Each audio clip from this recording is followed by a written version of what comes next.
that this morning we have arrested Pastor Ezekiel ODERA of the New Prayer Center and Church at Mavueni in Kilifi County on allegations of the deaths that have been occurring at his premises and reported in various mosques or institutions.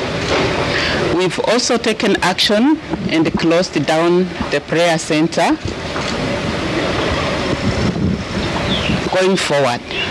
So we are urging and giving information to the public that that prayer center has been closed down, and whoever was in there has been cleared out. He is being brought to Mombasa, and I will request that as time goes by, we will be giving you updates as we progress with investigation.